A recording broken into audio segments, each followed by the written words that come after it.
Ito ang Module 1.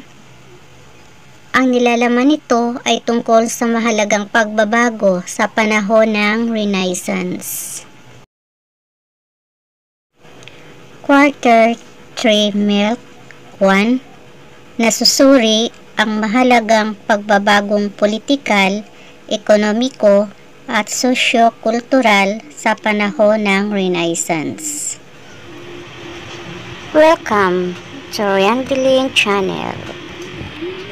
Don't miss to hit the subscribe button.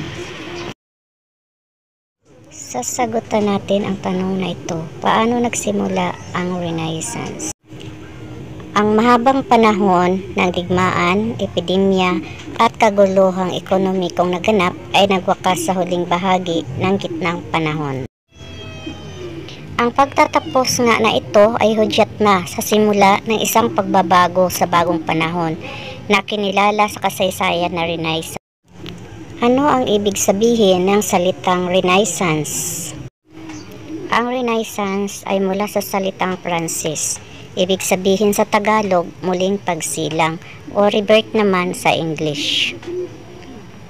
Nangangahulugan din itong muling pagkamulat, muling pagkabuhay at pagpapanibago o ang tinatawag na revival. Ang Renaissance ay nagbibigay daan din sa maraming pagbabago sa larangan ng sining, arkitektura at maging ang eskultura. Ang Renaissance ay panahon din sa muling pagsibol ng mga pagbabagong kultural. Saang bansa ang sinilangan ng Renaissance? Sa Italy isinilang ang Renaissance.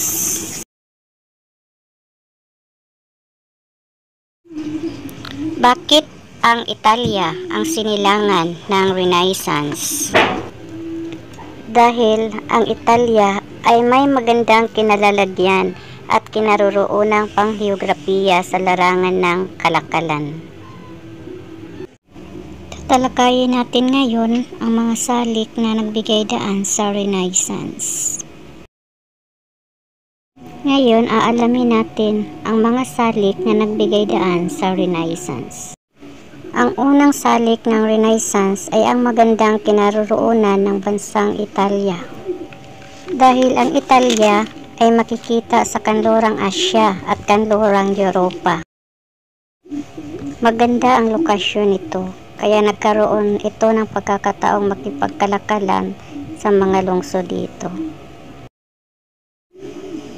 4 ang makapangyarihang lungsod-estado dito: Florence, Milan, Genoa at Venice. Ang Florence ang kinikilala ngayon bilang simbolo ng Renaissance. Dito kasi hinubog ang tanyag na manunulat, mga taong sining, arkitektura, scholar at mga siyentipiko. Ang ikalawang salik ng Renaissance ay ang pagtataguyod ng maharlikang pamilya sa mga taong magaling sa sining at masipag sa pag-aaral. Ang pamilyang Medici ay isa sa dahilan ng pagsibol ng Renaissance. Noong 1400, inorganisa ang negosyo ng pagbabangko hanggang ito ay lumago at lumawak.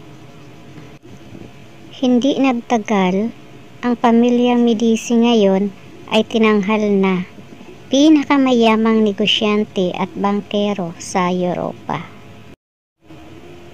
Ginamit din ng pamilyang Medici ang kanilang salapi sa pagtaguyod ng Renaissance. Inaanyayahan ng pamilyang Medici ang matatalino at malikhaing manunulat at artista upang itaguyod muli ang mga kaalamang klasikal. Pinatira din ng pamilya ang mga ito sa palasyo o tahanan nila ng libre. Nagpatayo sila ng pampublikong aklatan.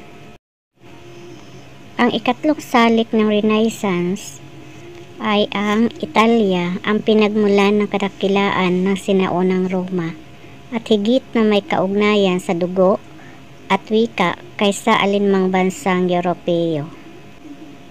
Ang mga Griego at mga Romano ay isang humanista o humanist. Humanista ay tawag sa mga taong naniniwala sa kakayahang makamit ang mga ninanais na bagay at sila ay may karapatang maging masaya habang sila ay nabubuhay pa. Humanista din ay tawag sa mga scholar na nanguna sa pag-aaral sa klasikal na sibilisasyon ng Greece at Roma. Ang pangunahing tema naman ng Renaissance ay ang humanismo. Ano ngayon ang humanismo? Humanismo ay isang sistemang pangkaisipan o aksyong may malasakit sa interes ng tao. Ang humanismo ay isang kilusang intelektual din na naniniwalang dapat pagtuunan ng pansin ang klasikal na sibilisasyon ng Greece at Rome sa pag-aaral ng mga araling dapat matutunan upang magkaroon ng isang moral at epektibong buhay. Kilala mo ba ang personalidad na ito? Ito si Johannes Gutenberg. Siya ang nakaimbento ng mechanical printing press na nagpapabilis sa paglilimbag ng aklat na nagresulta sa pagmura nito. Dahil dito, maraming tao na ang nakapagbasa ng aklat noong panahong Renaissance na lumaganap mula Italia patungo sa hilagang Europa, partikular na sa England, France, Germany at karatig bansa noong 1400s.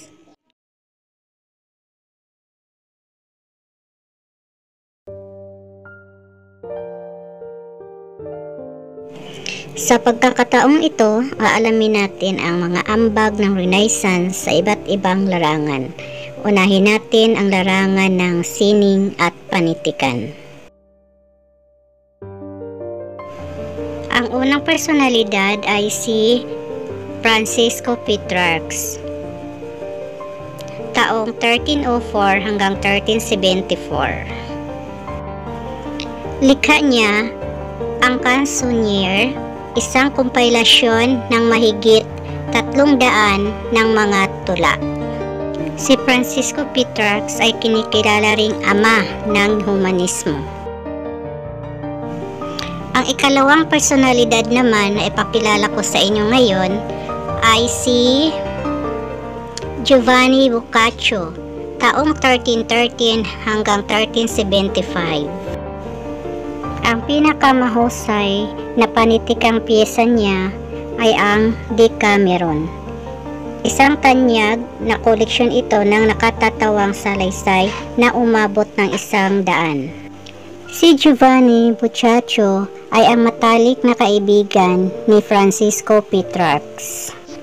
Ang ikatlong personalidad sa larangan ng sining at panitikan na may naiambag sa panahon ng Renaissance ay si William Shakespeare, taong 1564 hanggang 1616. Siya ay kinikilalang Makata ng Makata at tanyag na manunulat sa ginintoang panahon ng England. Isinulat niya ang Julius Caesar, Romeo at Juliet, Hamlet, Antony at Cleopatra at Scarlett. Ito ay ilan lamang sa mga dulang isinulat niya na hinango niya mula sa kasaysayan ng Romano at Greek. Ang susunod na personalidad na ipakilala ko sa inyo ay si Desiderius Erasmus, taong 1466 hanggang 1536. Siya ang prinsipe ng humanista o humanista. Akda niya ang In Praise of Folly na tumuligsa sa hindi mabuting gawa ng mga pari at mga karaniwang tao. Ang ipakilala ko na naman sa inyo ngayon ay si Niccolò Machiavelli, taong 1469 hanggang 1547. Siya ay diplomatikong manunulat na taga Florence, Italy. Ang akda niya ay ang The Prince, kung saan nakapaloob sa aklat na ito ang dalawang prinsipyo. Ang unang prinsipyo, ang layunin na nagbibigay matuwid sa pamamaraan, at ang ikalawa ay wasto ang nilikha ng malakas. Isa pa sa personalidad na ipapakilala ko sa inyo sa larangan ng sining at panitikan ay si Miguel de Cervantes, taong 1547 hanggang 1616. Isinulat niya ang Don Quixote de la Mancha. Ito ay isang nobela na kumukutya at ginawang katawa-tawa ang kasaysayan ng mga kabalyero noong medieval period. Ngayon, kikilalanin natin ang ilan sa mga personalidad na may naiaambag sa larangan ng pagpinta sa panahon ng Renaissance. Unahin natin si Michelangelo Buonarroti, taong 1475 hanggang 1564. Siya ang pinakasikat na iskultor ng Renaissance. Ipininta niya si Sistine Chapel ng Katedral ng Vatikano. Kwento sa banal na kasulatan ito tungkol sa pinagmulan ng sandaigdigan hanggang sa pagbaha. Isa pa sa magandang likha niya ay ang La Pieta. Ito ay estatwa kung saan hawak ni Maria ang katawan ni Kristo pagkatapos ng kanyang krusipikasyon. Isa pa sa personalidad na ipapakilala ko sa inyo na may naiaambag din sa larangan ng pagpinta sa panahon ng Renaissance ay si Leonardo da Vinci, taong 1452 hanggang 1519. Likha niya ang Huling Hapunan o The Last Supper na nagpapakita ng huling hapunan ni Kristo kasama ang 12 disipulo. Si Leonardo ay isang henyo na maraming nalalaman sa iba't ibang larangan tulad ng pagiging pintor, arkitekto, inhinyero, iskultor, imbitor, siyentista, musikero, at philosopher. Isa pa sa ipakikilala ko sa inyo ngayon na personalidad na may naiaambag din sa larangan ng pagpinta sa panahon ng Renaissance ay si Rafael Santi, taong 1483 hanggang 1520. Si Rafael ay tinaguri ang ganap na pintor at perpektong pintor. Ang pinakamahusay na pintor ng Renaissance. Kilala siya sa pagkatugma at balanse o proporsyon ng kanyang likha. Isa sa mga likha niya ang Sistine Madonna, Madonna and the Child at Alba Madonna. Ngayon, ipapakilala ko na naman sa inyo ang ilan sa mga personalidad na may naiaambag sa larangan ng agham sa panahon ng Renaissance. Ang unang personalidad ay si Nicolas Copernicus, taong 1473 hanggang 1543. Ang pag-ikot ng daigdig sa aksis nito kasabay ng ibang planeta na umiikot din sa paligid ng araw ay tumutukoy sa teoryang heliocentric. Sa teoryang ito, pinasinungalingan niya ang tradisyonal na pag-iisip na ang mundo ang sentro ng sansinukob o ang tinatawag na geocentrismo. Ang susunod na personalidad na ipapakilala ko sa inyo na may naiaambag din sa larangan ng agham sa panahon ng Renaissance ay si Galileo Galilei, taong 1564 hanggang 1642.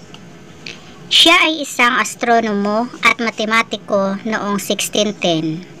Naimbento niya ang teleskopyo para mapatutuhanan ang teoryang Copernican. Pansinin mo ngayon ang teleskopyong naimbento ni Galileo Galilei. Ang ikatlong personalidad na ipapakilala ko sa inyo na may ambag din sa larangan ng agham sa panahon ng Renaissance ay si Sir Isaac Newton, taong 1642 hanggang 1727. Siya ang tinaguriang higante ng siyentifikong Renaissance. Akda niya ang batas ukol sa universal o gravitation na nagsasabi na ang bawat planeta ay may kanya-kanyang lakas ng grabitasyon na siyang dahilan kung bakit nasa wastong lugar ang kanilang pag-inog. Ipinaliliwanag din niya na ang gravitational ay ang dahilan kung bakit bumabalik sa lupa ang isang bagay na inihagis paitaas. Pansinin natin ang larawan na nagpapakita ng batas ukol sa universal gravitation. Sana may natutunan kayo sa mga inventor o personalidad na may naiaambag sa larangan ng sining at panitikan, pagpinta at agham sa panahon ng Renaissance. Ang mga kababaihan sa Renaissance. Sa pagkakataong ito, kilalanin natin ang ilan sa mga kababaihang may naiambag sa Renaissance. Ngunit bago yan, alam mo ba na noong panahon ay limitado lamang sa pagkakataon at karapatan ang kababaihan sa panahon ng Renaissance. Ngunit hindi ito naging hadlang upang sila ay makilala at magkaroon din ng mahalagang ambag. May mga kababaihan din tinanggap ng universidad upang magsanay ng kanilang propesyon sa Italia. Nagkaroon din ng ambag sa humanismo, lalo na sa larangan ng sining, panitikan, mga kaisipang teknolohiya at sekular. Ngayon, kilalanin natin ang ilan sa mga kababaihang may naiambag sa panahon ng Renaissance. Uunahin natin si Isotta Nagarola, taong 1418 hanggang 1466. Siya ay kinilala bilang kauna-unahang babaeng humanista na taga Verona. Siya ang may akda ng Dialogue on Adam and Eve 1451 at Oration on the Life of Saint Jerome 1453. Siya ay kinakikitaan ng kahusayan sa pag-unawa sa isyong teolohikal. Ang ikalawang kababaihan sa Renaissance ay si Laura Sereta, 1469 hanggang 1499. Ang pinakamahusay na babaeng humanista na nagmula sa Brescia. Pumanaw siya sa edad na 30, ngunit nag-iwan naman siya ng mahalagang kontribusyon sa mga kababaihan, na kung saan isinulong niya ang makabuluhang pagtatanggol sa pag-aaral ng humanistiko para sa kababaihan. Ang isa pang kababaihan na ipapakilala ko sa inyo ay si Veronica Franco, taong 1546 hanggang 1591. Siya ay mula sa Venice, na may mahalagang personalidad ng Renaissance sa larangan ng pagsulat ng tula. Tagapagtaguyod siya ng mga kababaihan na hindi nakapag-aral na nagbebenta ng aliw sa pamamagitan ng kanyang mga tula. Sana may nakuha kayong aral sa paksang tinalakay natin na pinamagatang ang kababaihan sa Renaissance.